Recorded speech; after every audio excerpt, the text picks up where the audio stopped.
Hey there, Trailblazers, I hope you guys are all doing well. So, I am pretty sure you clicked on this video because you're curious about the upcoming rerun banners coming to Honkai Star Rail, and thus want to save your stellar jades accordingly in order to pull for your favorite unit, right? Well, fortunately for you, you have managed to land on the absolute perfect video to get this information. Because today we're going to go over all of the potential characters which are going to be receiving a rerun from version 3.6 to 4.0. But first, let me ask you a little question. So, do you want to pull for cool new characters, but you find the in-game prices too expensive? Well, fear not.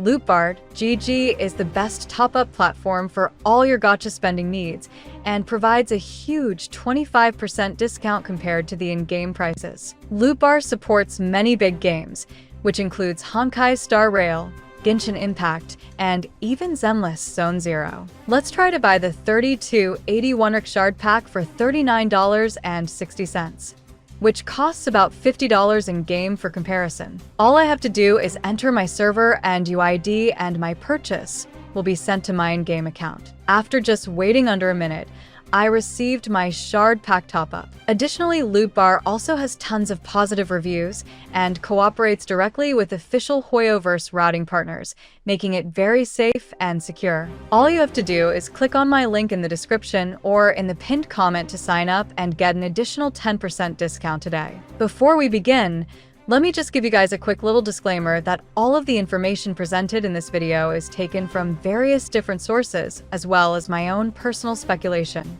which can be subject to change at any point in time. With all of that out of the way, let's now begin without wasting any more of your precious time. Okay, let's first start off by talking about the expected banners for patch 3.6. Due to the recently released official 3.6 drip marketing by Hoyoverse, most of you guys may already know that this patch will be featuring highly anticipated 5-star SPs of two of the game's most popular characters, which are of course the new 5-star forms for both March 7th and Dan Heng. The first half of the update will feature the limited banner for the new 5-star form for March 7th named Evernight, who will be a new ice element character that follows the path of remembrance, and she will be serving the role as both a main or sub DPS in your party. As for Evernight's playstyle, according to some very reliable sources, Evernight is stated to be a pure HP scaling damage dealer that has two distinct playstyles. The first playstyle will be as a sub DPS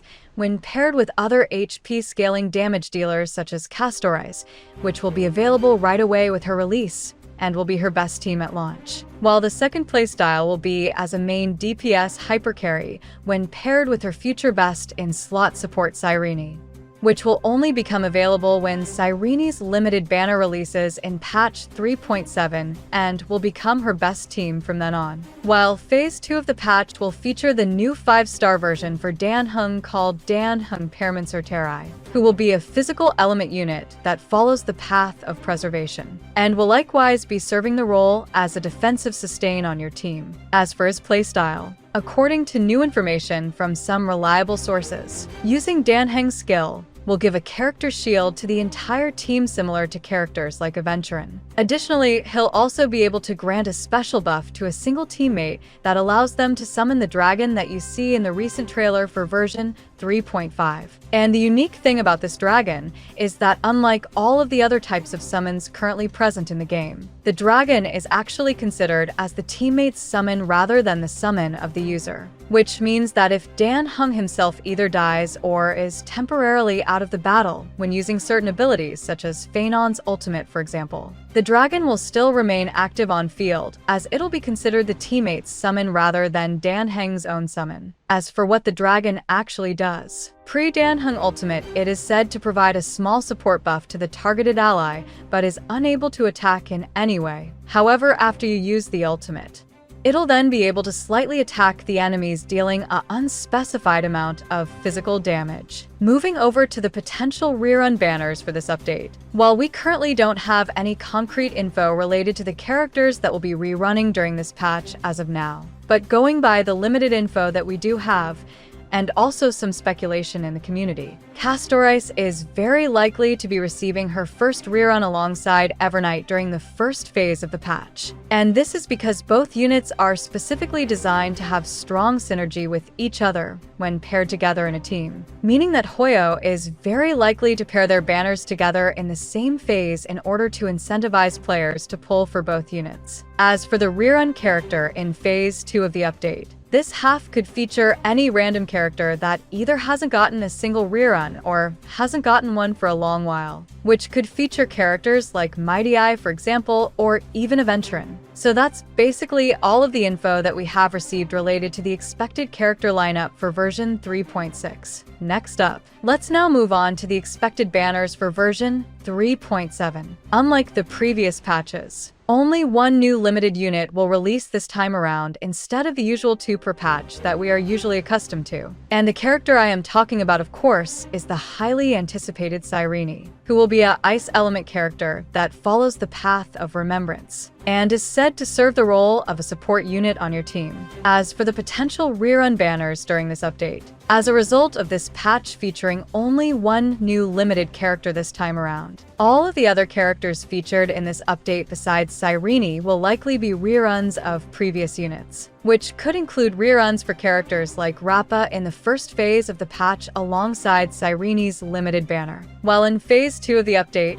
we could likely see double or even triple rerun banners for characters like Anaxa, Yunli, and even Black Swan. So that's basically all of the info that we have gotten related to the possible character lineup for version 3.7. Lastly, let's now finally finish off this video by talking about the limited banners for version 4.0. This patch will be going back to featuring 2 new limited characters like usual. And these characters will include the rumored new 5-star form for Sparkle, who according to a reliable source is stated to be a fire element unit that follows the brand new elation path that will be introduced during this update. And also a new 5-star version for the popular character Blade as well, whose element and path is unknown for now, but he is said to have a similar Chinese-style design to the current version of Blade. As for the potential rerun banners that will possibly be featured during this update, while we don't have any info related to this as this patch is still pretty far away, but going by my own personal speculation, I think it's possible that we will be seeing reruns for characters like Hyacinth and Cipher during this patch, as both units will be about 5 patches old by the time this update drops, which is usually enough of a time gap for characters to get their first rerun banner. So that's pretty much all of the new information that we have received related to all of the possible rerun banners coming to the game from version 3.6 to 4.0. If you enjoyed this video, feel free to give it a like, and also don't forget to subscribe to my channel in order to stay up to date with all the latest HSR news and information. That's it for now, so I'll be seeing you in the next video.